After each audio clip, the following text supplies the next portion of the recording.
or completely disproves the theory. So for that reason, I'm kind of keeping an open mind about it. Now there's been a few more bits of terrifying information that I had to include somewhere in here, so I'm just going to kind of throw them at the end, and they might actually help the case for the Indian Lake project. A key piece of evidence that I discovered afterwards was the fact that in the general area that the Indian Lake project would have been was an orphanage. So perhaps this is where this base was getting all these children from, and maybe that's why they never got caught, because they didn't have to kidnap them or steal them from somewhere.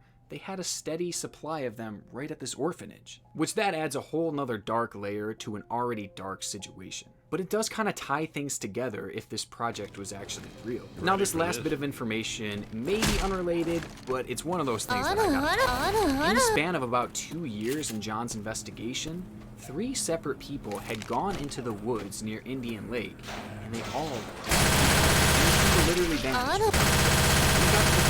Local officials were starting to call the area the Indian Lake Triangle. As far as I'm concerned, now this definitely adds to the creepiness of the area, and it might point to the fact that maybe these 3 men discovered something out in the woods that they weren't supposed to see. Maybe something related to the Indian Lake project. And this honestly just makes me realize how much he was out there in the woods. At the end of the day, whether John was telling the truth or not, he still told an incredible story. Honestly, this urban legend is one that we'll probably never forget. Maybe someday John will post again. Or perhaps he's already satisfied. Either way, I hope the man's a stone, because I'm starting to get a little worried. Get ready! Hashtag rip John. Reloading! Reloading! Reloading! By the standard of the time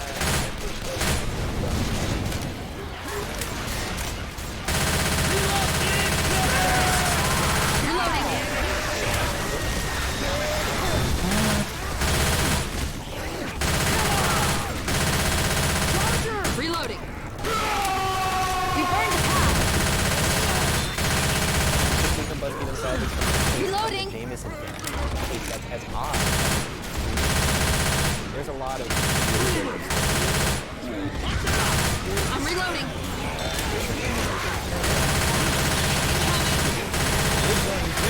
Reloading! Watch out! Well, 8, 2009. Reloading. The Jameson family, comprised of Bobby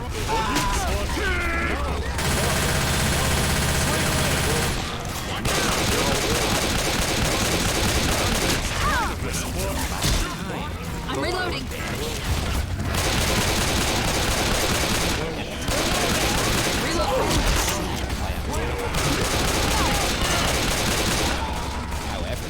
Francis, we don't have time for this. Come on! family and nobody else in the area during that time. Thanks, man. Officially, the Jamesons were near this area to view a 40-acre plot of land that they were looking to purchase. Bizarrely, they plan to live on that land in a storage container that they already owned on their current property in Eufaula. Reloading! You seen the tiny houses movement? I don't think they were the tiny house type. Well, a storage container is tiny. They're going to live in it. But and you're make thinking it their of house. it being like decked out, like with beautiful decor, a cool use of the space. Yeah. I think this was like Anna. heads of their country. I'm just saying if it's nice enough to say, hey, we're bringing this container all the way over from our old plot of land, clearly there was something. Fire in the hole!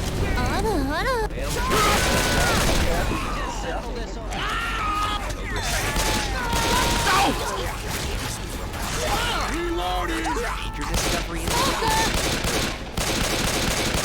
Reloading! Reloading! I'm reloading!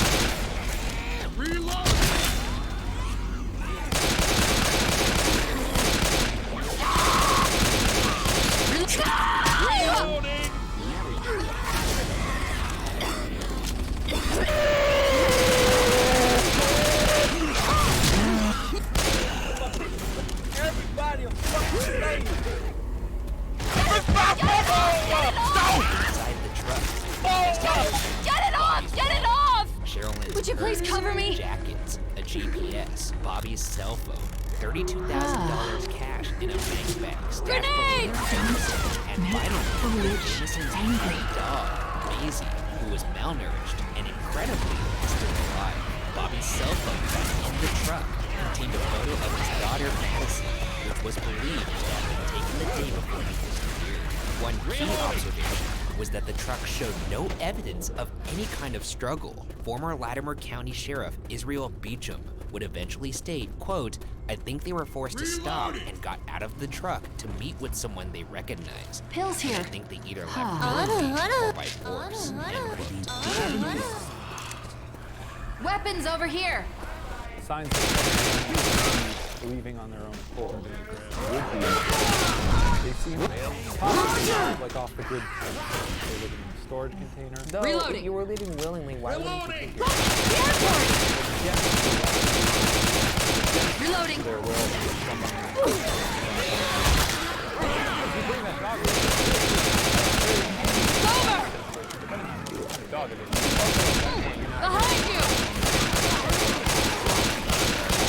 I'm reloading. The GPS unit in the truck indicated that the family had been farther up a nearby hill prior to the location. Reloading. Investigators followed the GPS coordinates. It was there. One day I'm later, reloading. on October 17th, over 300 people, authorities and Reloading. volunteers, formed a large-scale air and ground search party. Unfortunately, the leads went cold, and the search for the Jamesons was called off. Which brings us to the case's Help second here! major and unfortunate discovery. On November 16, 2013.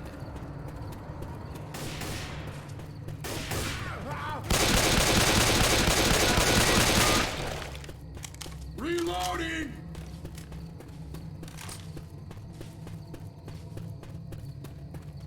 Weapons here.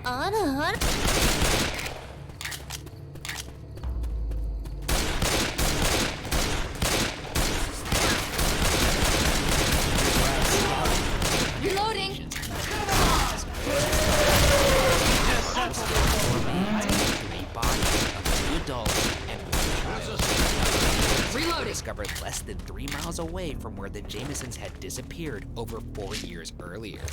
The search by officials that followed would uncover shoes, Everyone bits inside! of clothing, adult teeth, an adult arm with handcuffs, and bone fragments. We're kicking ass. Would eventually be confirmed as the missing Jameson family. I mean, they don't know how long they were out there.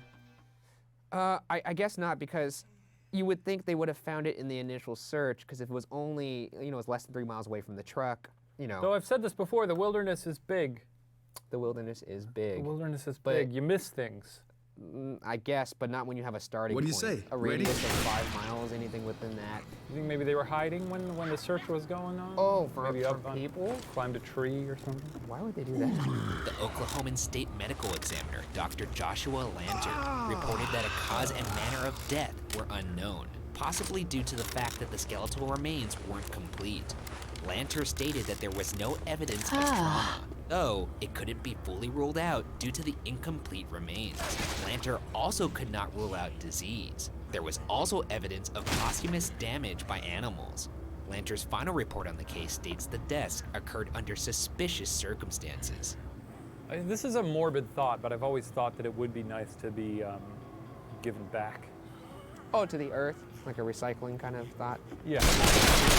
Vultures pick me apart or something. That's I'm reloading.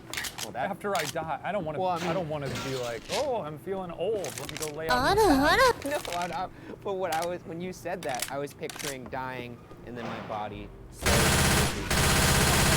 I want animals Reloading. staring at my meat, sort of like tug of war. Picking out your eyeballs. It's kind of neat. Other items were I'm reloading. and a missing .22 caliber handgun sheriff, both of which Reloading. let's provide some background on the 2 Jamesons, Bobby and Sherilyn. Reloading. Disappearance due to disabilities. Receiving disability check. Using disability due to car accident. Though one thing worth noting is that Sherilyn's mother, Connie Kokatan,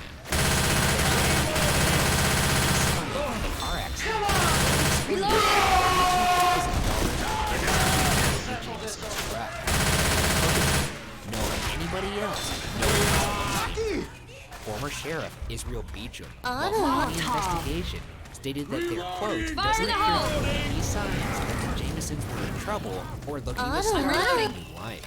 And while security footage taken outside the Ferguson Reloading. and showed the couple making several silent trips between the car and their home as they methodically proceeded. They were moving in a manner that Beecham described as, quote, trance-like. On the video, sometimes they would just stop and stare. If I'm packing all my things and I'm getting ready to lose my life, go off and do it. Reloading. So if I'm loading up my car, you know, like, oh boy, this is it. I'm probably going to be stop, look at the sunset and think, Beecham also said, quote, normally, you can go through an investigation and one by one start to eliminate certain scenarios. We haven't been able to do that in this case. With this family, everything seems possible. Let's get into the theories. The first theory is that the family simply got lost in the woods. Weapons and over died from here. hypothermia and exposure. In the days following their disappearance, the area where the Jamesons were last seen experienced heavy rains, albeit not rain strong enough to cause their deaths. A It was past time for this case to be looked at again. For the new sheriff in town, a lot didn't add up. The investigation first was very suspect. I saw that right away. Clearly did not follow what I do and how I was trained on crime scenes. Very glaring was a very poor investigation. How disturbing is it to you to have 21 different disturbing that there's not all the that a crime scene was so improperly handled. Evidence was not preserved. You only have one opportunity to get the crime scene right. The one chance to get physical evidence at a crime scene was lost in this case. One of the most troubling things we have used is the amount of time that was in between from the moment they were found. Troubling for me as an investigator is Mr. Tucker respond, not for the shooting, but for the rendering aid and having help to assist him. I believe he could.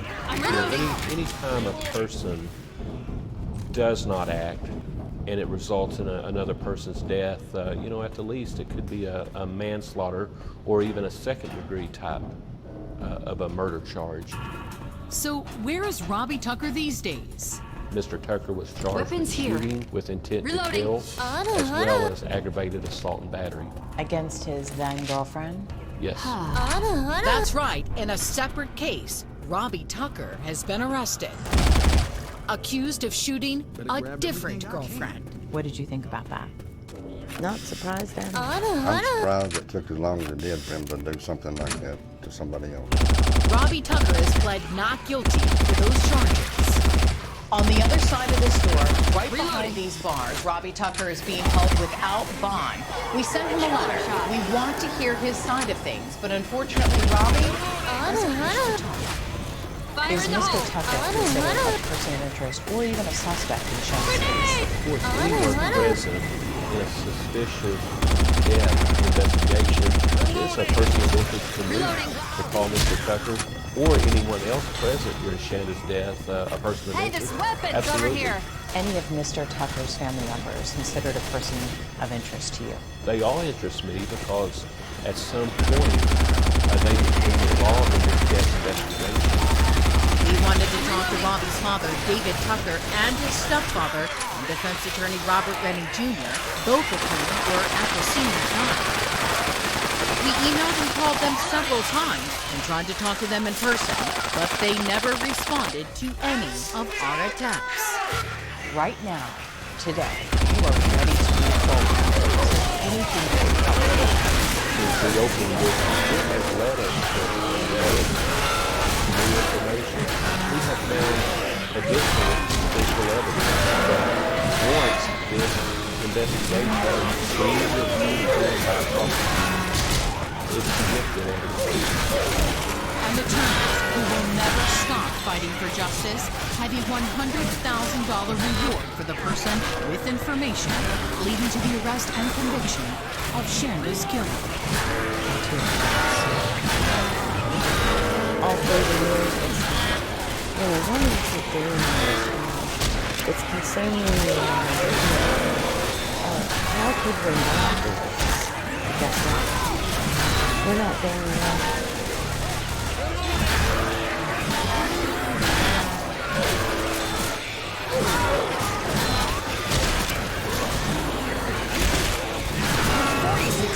Donna Natsky was starting her life over in Hot Springs Village, Arkansas. Her husband of 20 years blindsided her with divorce papers. But Donna seemed to be picking up the pieces, and a big part of that was taking the job as a dispatcher for the local police department. Every policeman just loved her. I don't think she had an enemy or a person that didn't like her. Yet Donna's family says there was still an empty hole in her heart. She went through 20 years of being with someone that she loved. I think she wanted to kind of find that again. She just didn't want to be lonely. But Donna's lonely days were about to be over. To everyone's surprise, the soon-to-be divorcee shows up in town on the arm of Kevin Duck, a man 18 years younger. She loved the attention because she was used to it, and that was her attraction to it. Donna's mom, Doris, says her daughter often asked her to tag along on her dates with Duck.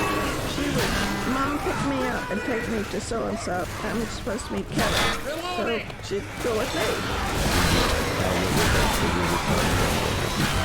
But Donna's happiness is short-lived. Duck's once loving affection suddenly morphs into evil jealousy. He was always putting his hand on her leg, rubbing her back, snapping her raw, very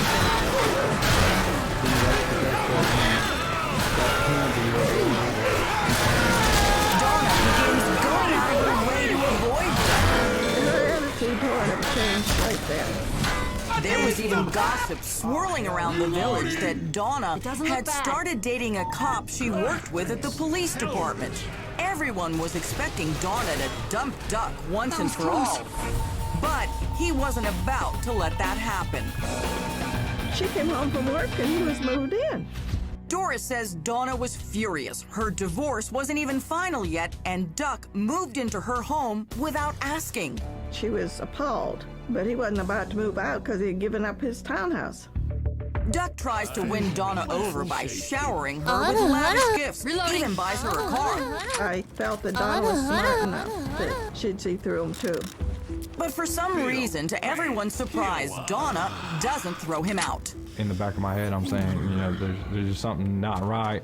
The whole situation just was off. This is all gonna be over soon. It appears Donna's had a change of heart and wants to make the relationship work. So when the couple gets invited to a Christmas party, she happily accepts. Then, at the last minute, Donna asks her mother to come along. When they picked me up, there was not good vibes between us. She was almost losing blood, and I noticed her nose was red. When she's upset, her nose got red. At the party, Donna and Duck both tossed back a few drinks, but neither appeared to be in a festive mood. I thought, well, this is strange because when they were together, you know, he was being very attentive. But that night, they were not attentive. Around 10:30, Doris says she looks around the party and is shocked to find both Donna and Duck are gone. Donna's purse was still there. And I said, well, Donna's glasses and her cigarettes and everything, and my credit cards were in her purse. Donna would never have left that purse. I'm reloading. Donna had never abandoned her mother before and would never leave without at least a goodbye. Cover me. A worried friend calls Donna to make sure she's okay. A little later, a strangely worded text comes back from Donna's cell that she took a panic pill and was, quote, tore up. Everyone goes to bed believing Donna Natsky is fine. But when the sun rises the next morning, so does a disturbing mystery. I woke up at like 5:45 a.m. Sometimes roughly when my mom would be going to work. I saw a car out in the driveway after the Christmas party.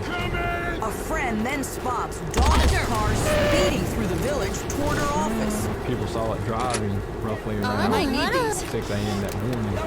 The moments later, Donna and her car both vanish. And within 5 minutes, she was gone. Where is Donna Natsky? A single mom last seen leaving a party with her much younger boyfriend, Kevin Duck. I never saw her again. Now Donna's mother and her 3 sons are worried sick because Kevin Duck isn't Prince Charming. He's a real-life monster. Incoming! I had concerns for my mom's safety. Duck's been arrested for assaulting both his ex-wife and a former girlfriend. He even beat his 2-year-old daughter savagely with a PVC pipe. I knew how to Reloading. his own daughter. At the time I was placing Ammo there, here. and I knew that he was one of the last people that was with her. Donna's sons begin desperately searching for their mom. I started calling my mom's closest friends, seeing if I could get a hold of her.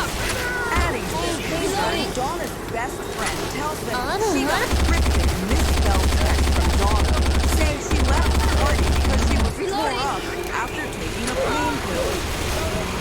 But the friend says she found it strange because Donna never texted her. She usually just called. Leave town, hide someplace without me or my brothers know. We would know. My head, and Reloading. my heart, and I just knew it was heavy. Brandon tracks down Duck looking for answers. After the time I got home, he said 10:30, 11. I remember just kind of clicking in my head like, no. I didn't because I was up till midnight. Now Donna's sons are in a panic. They head straight to the Hot Springs, Arkansas Police Department, where Donna worked as an emergency dispatcher. Cops aren't just worried about the co-worker. They suspect their friend is the victim of foul play. Having done this for 21, 22 years, the bells went off. Prosecuting attorneys Michelle Lawrence and Joe Graham say cops go back to where the mystery all began. That garden where Donna and Duck were last seen together. It leads them to a woman who lives a few doors down. She tells police she heard something that night that still echoes in her head. She heard what she called just a blood curdling scream. She described as a man in a good way, seated by a car door and then feeling tired coming down.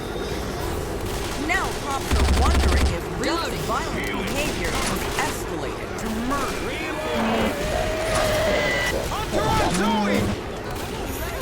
But Duck maintains he's innocent, telling police he was sleeping and when he woke up, Donna and her car were gone. There was no proof that it was Kevin, but who else could it have been?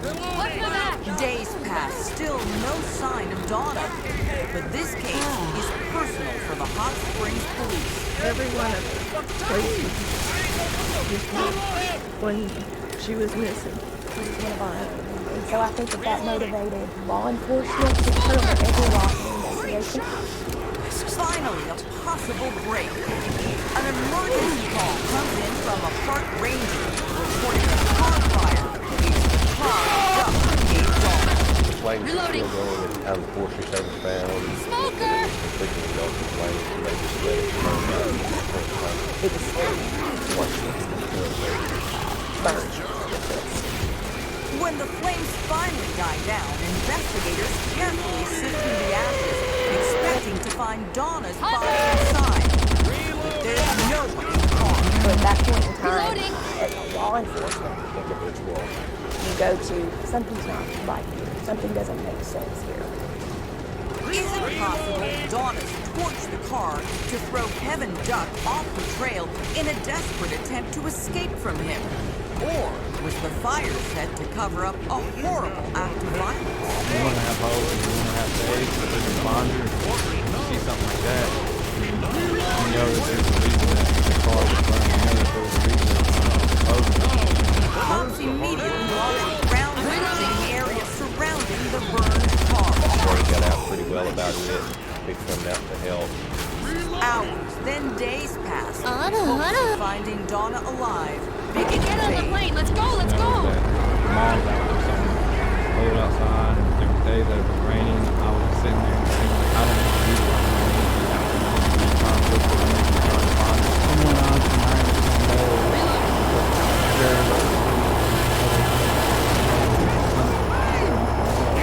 my biggest Then one of the most unlikely people volunteers to join the search.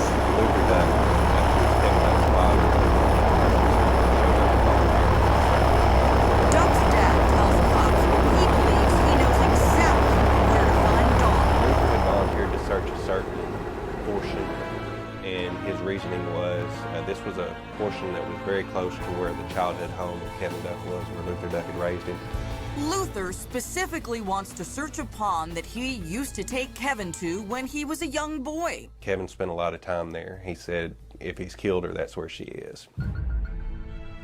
And there, in that pond, officers find pieces of Donna's body scattered along the shore. They found her body deceased. She had been there for some time. My understanding was that it was a very gruesome scene.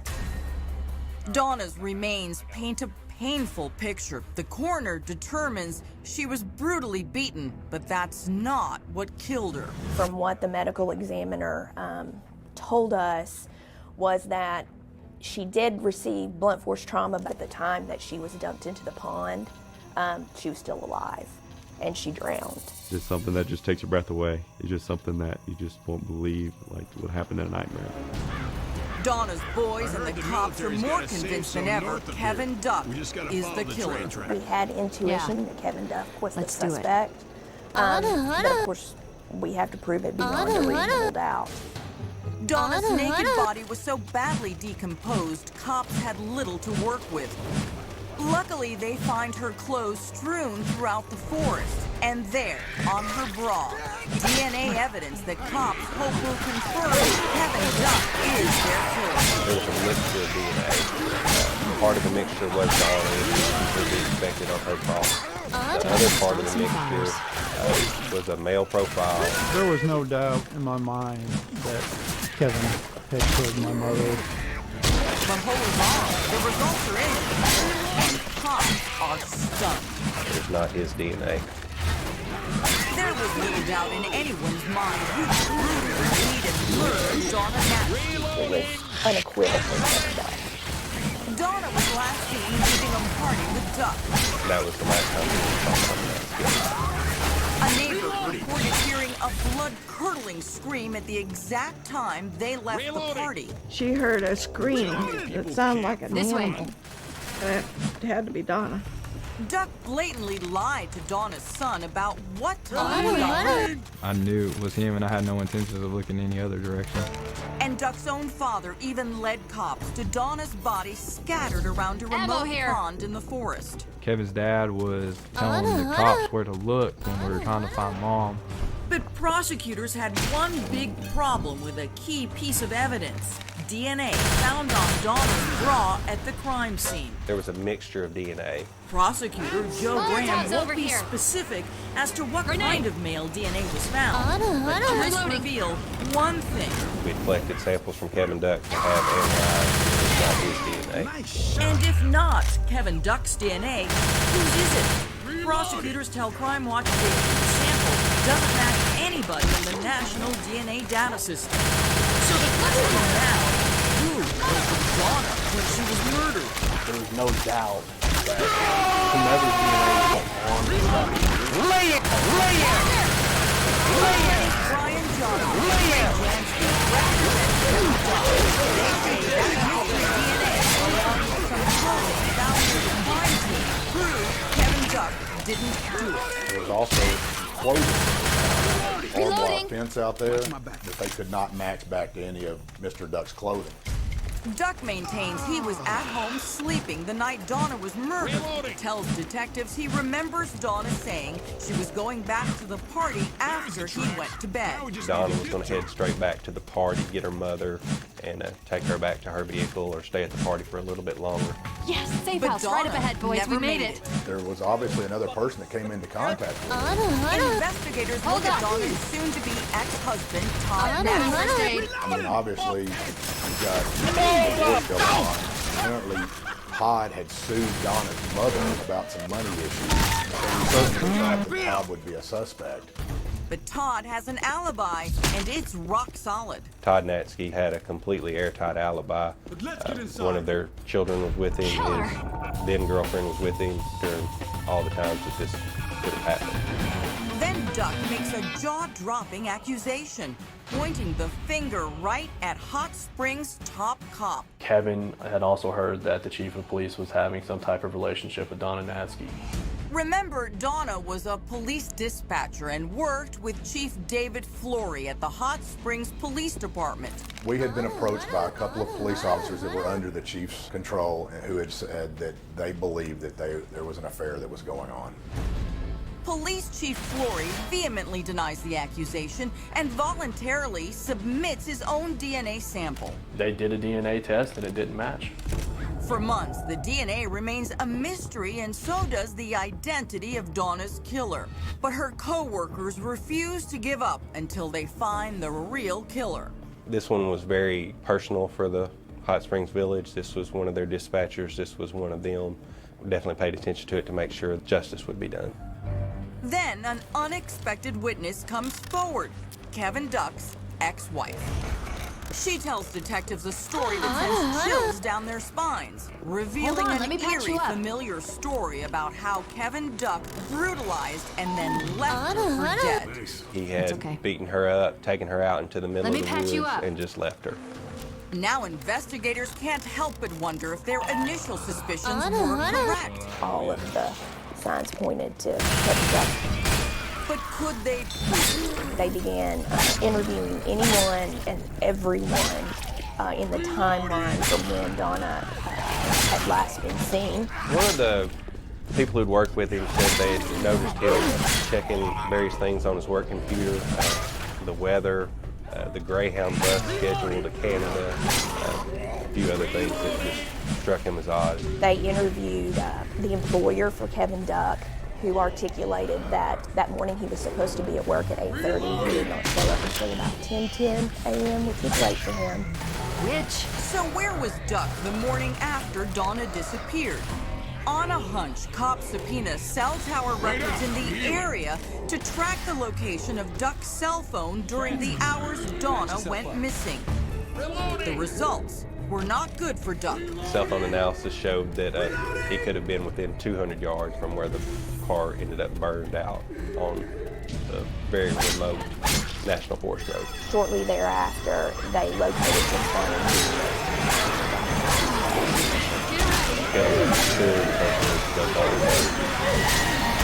Cops arrest Kevin Duck for the murder of Donna Natsky. Kevin Duck was charged with murder in the first degree. The only thing higher in Arkansas is capital murder. But prosecutors know proving the case is going to be difficult. It wasn't a single case. Nobody saw him do it. We have a neighbor who saw that there was some type of scuttle. Then he has the employer of Kevin Duck. To top it all off, you had these phone records that basically put him in a certain place near Donna and near her destroyed car at the times when it would have happened. But what they don't have is an answer to that critical question. Whose DNA was on Donna's bra?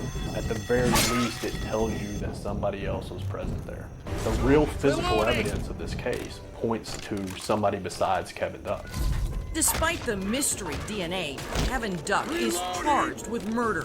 His trial lasts 4 days, and after just 4 hours of deliberation, the jury is back with a verdict. He was found guilty of murder in the first degree. No chance for parole at all.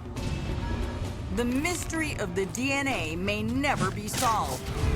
Somebody helped Duck kill Donna, Or was the DNA planted to throw cops off Duck's trail? I think he genuinely feels bad for Donna and Ashley's, but he also still maintains that he's innocent of the crime. The Donna family doesn't want to hear it. Her sons believe without a doubt it was killing Duck who killed their mom. Of a lifetime of memories. I'm gonna have to go through my wedding without my mom. I'm gonna have to go through the birth of my children without my mom. Getting my first big job, telling her like, hey, Mom, look at me, what happened, you know. All these milestones throughout my and my brother's lives, she's just not there. She's just gone.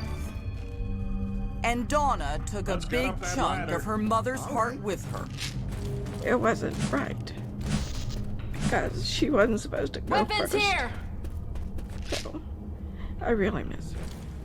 Always.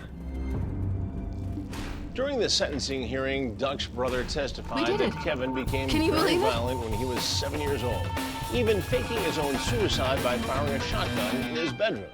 After sentencing, while Duck was being transferred to the jail, the convicted killer told reporters, quote, "I think y'all made a mistake." Duck has already filed a notice to appeal his conviction.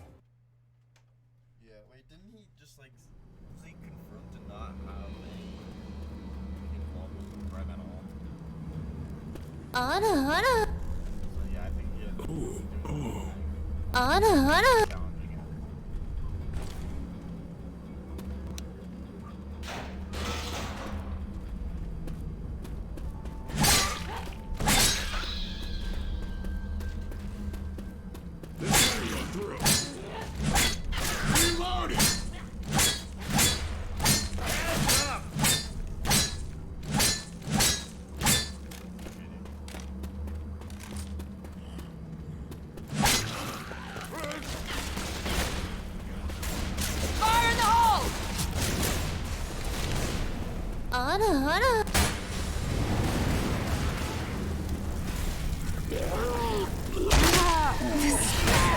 Behind you! Fire in the hole!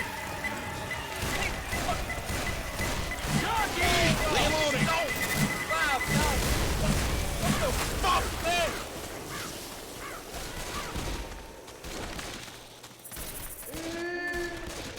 Reloading!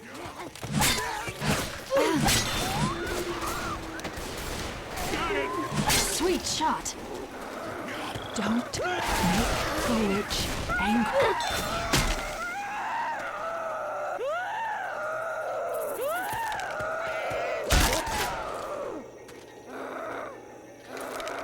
Witch.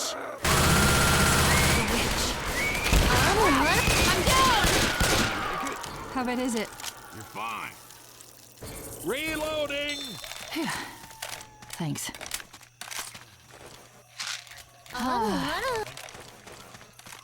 Watch my back. Go on and heal up, Zoe.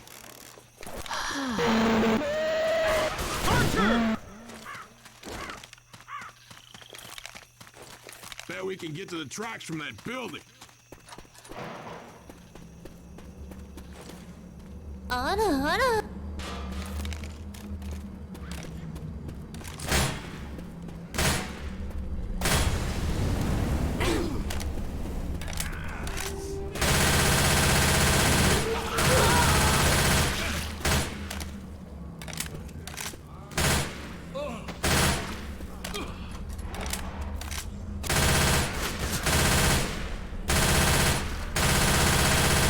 Reloading.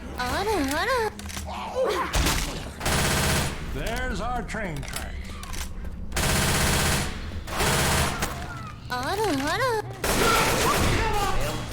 Charger! I'm reloading.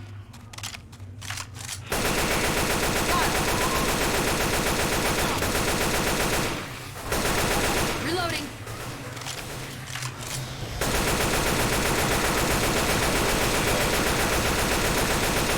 Reloading.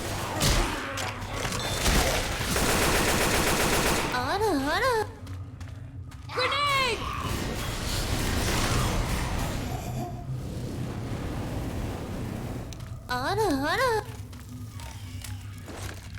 Reloading.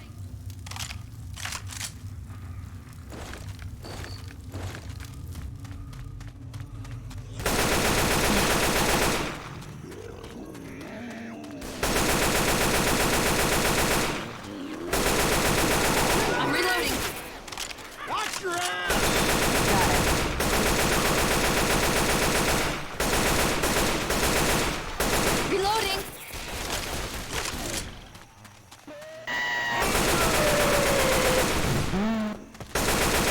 Reloading.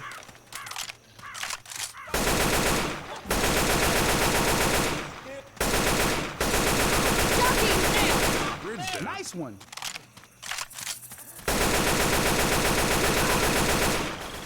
Reloading.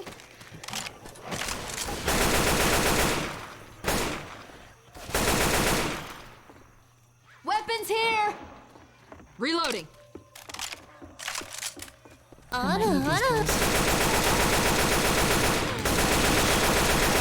I'm reloading. Grab and peel.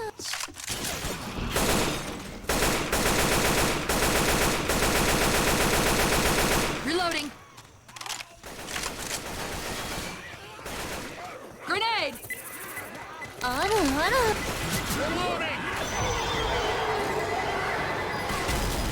Hold on, here they come. I'm reloading.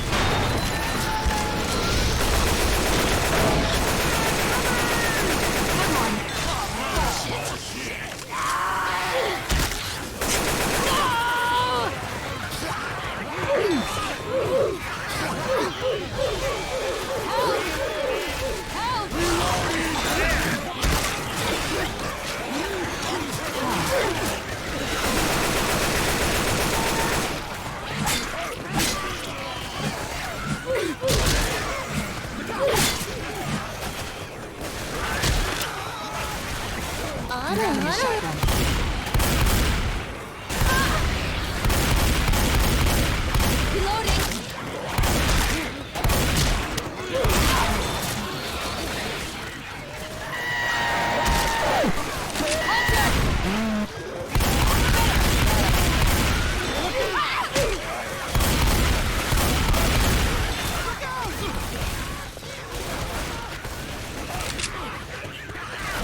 awful.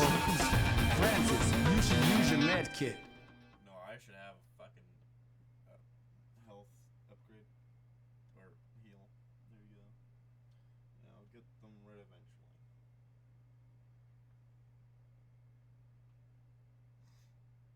Bill, you might want to use your med kit.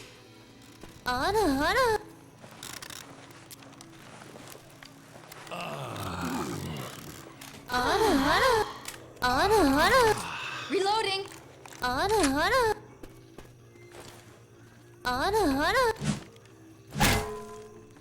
like that one just 'cause it's fast.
Reloading.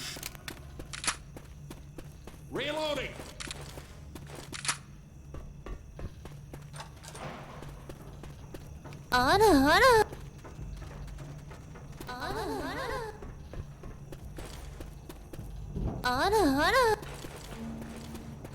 Someone's gonna need these.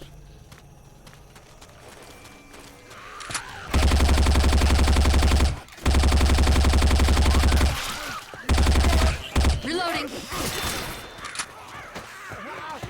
Look out!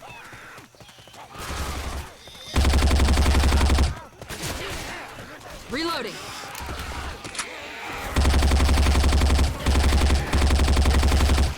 Reloading.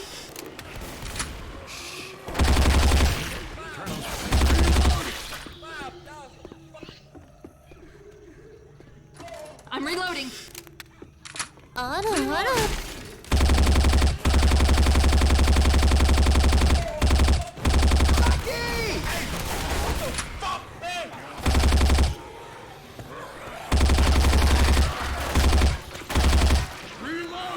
Reloading.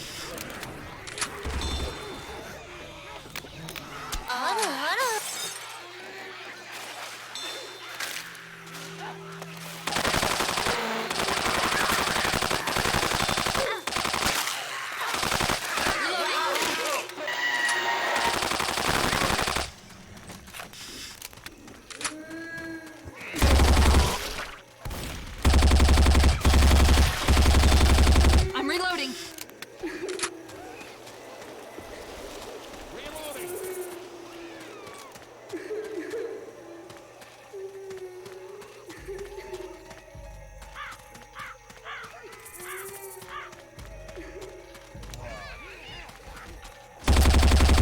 Reloading. Don't make the witch angry. I'm down. Come on, man. Look at me. Focus. You're going to be okay. Let's give you a Thanks. Reloading! Zoe, maybe heal up.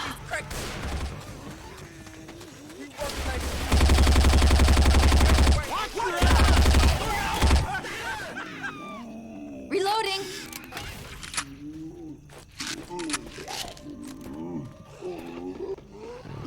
Here, you can have this.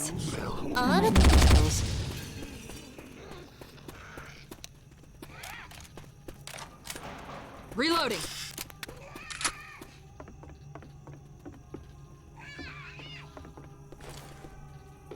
Grabbing pills.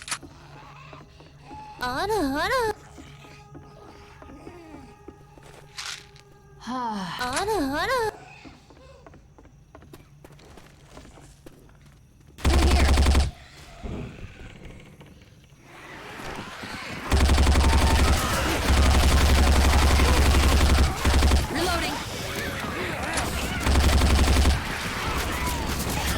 Grenade. I'm reloading.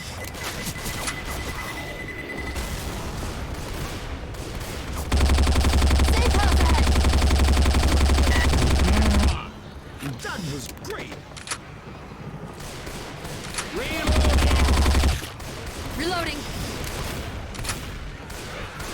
Reloading. Close the door, please. That was close.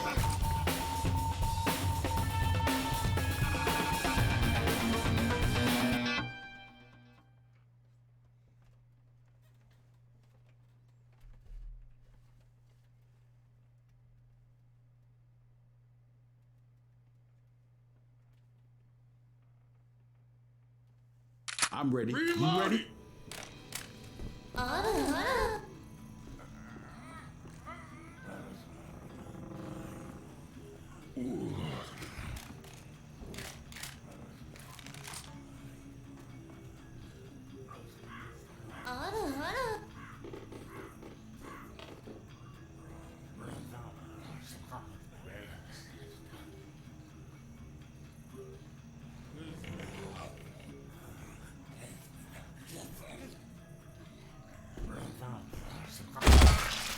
Reloading.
I'm reloading.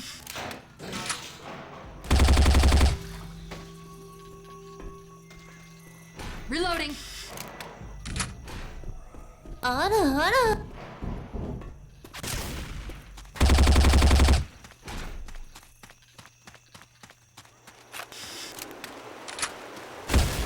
Reloading.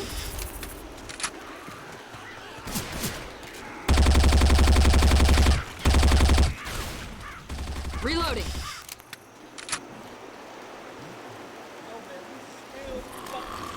Everybody will fucking fuck, man! Watch your back. There's a hunter out there. Hunter! I'm reloading. Reloading!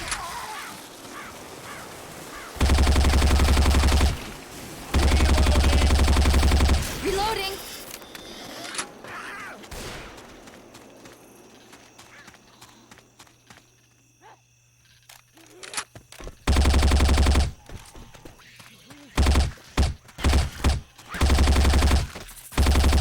Reloading. Out of here. Reloading. You understand what I'm saying? Shit. I'm reloading.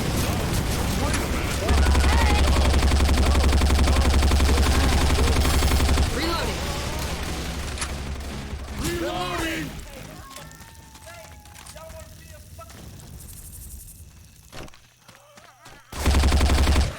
Reloading. Here they come, boys.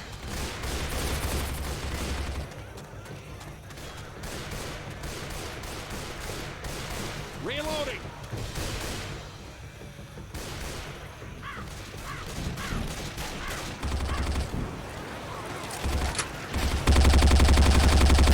Reloading.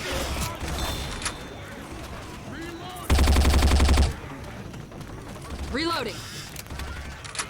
Reloading!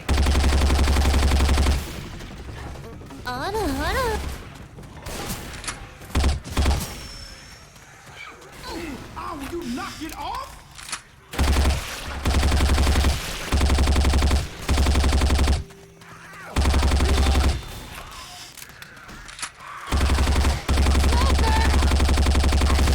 Reloading.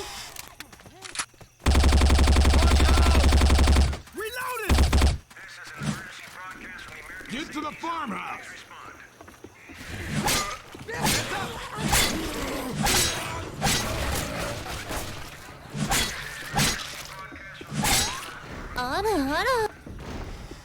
Reloading!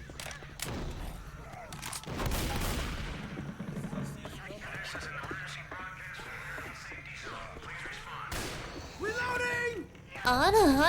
Ammo here.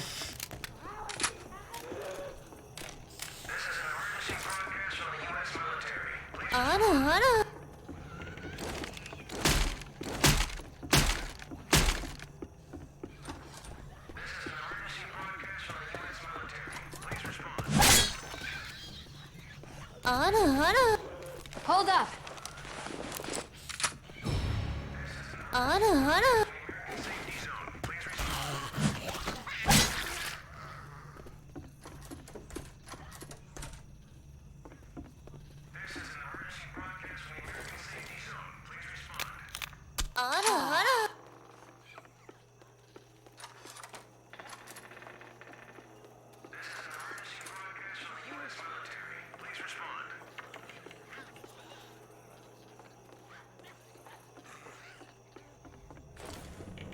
Hello.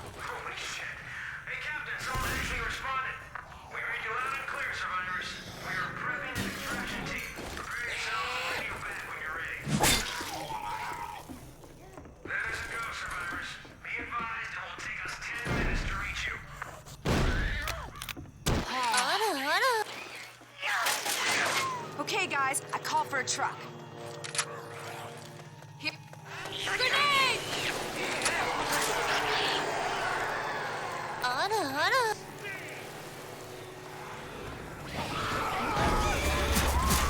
Fire in the hole!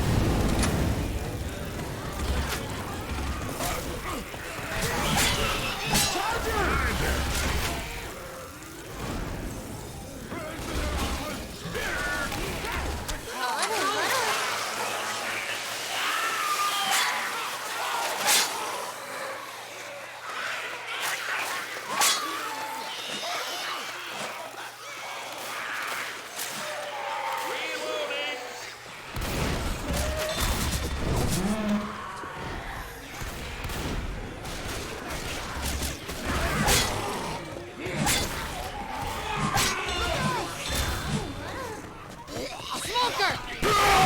Come on! Reloading!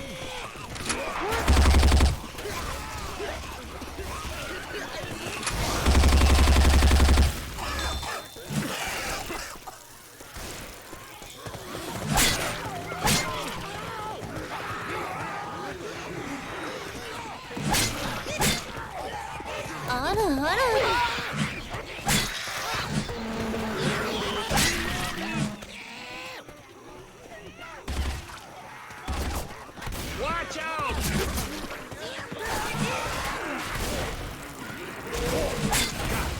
Killer shot.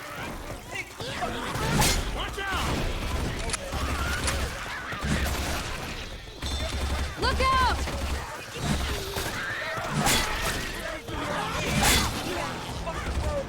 Jackie!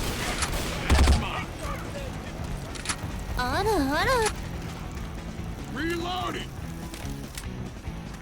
My God, are you still talking? No, what is that? I just won't.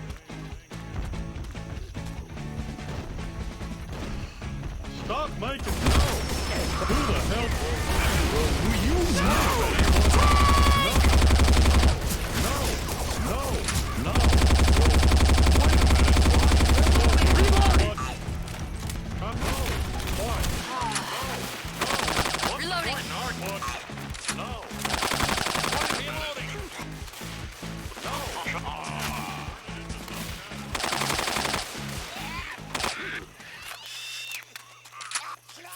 Incoming!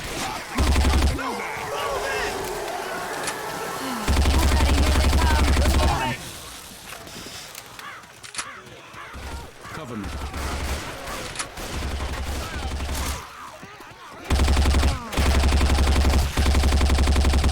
I'm reloading.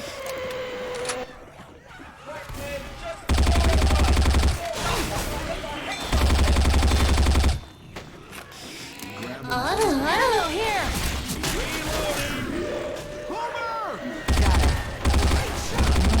Reloading.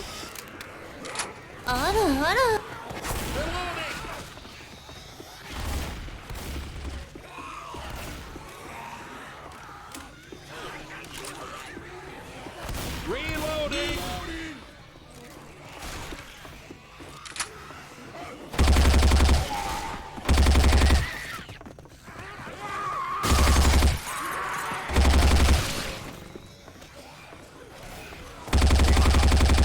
Smoker!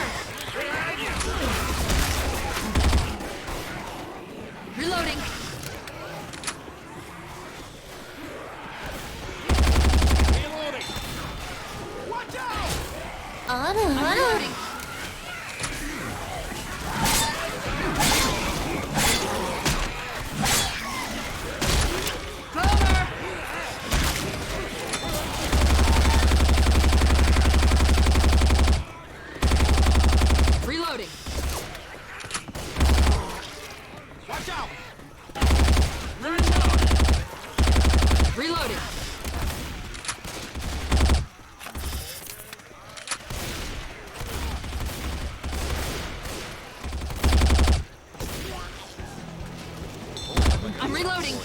Here, I got something for you. Come on. Reloading. Francis, Reloading! how does that? No. You think that will? Reloading. No. What are you? Well, Reloading! you think that the customer comes? Well, Reloading.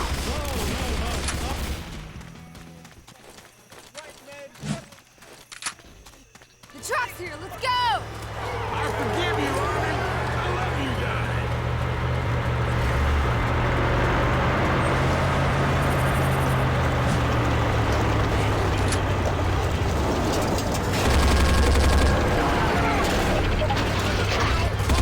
Let's go. Let's go. Hey! Hold up!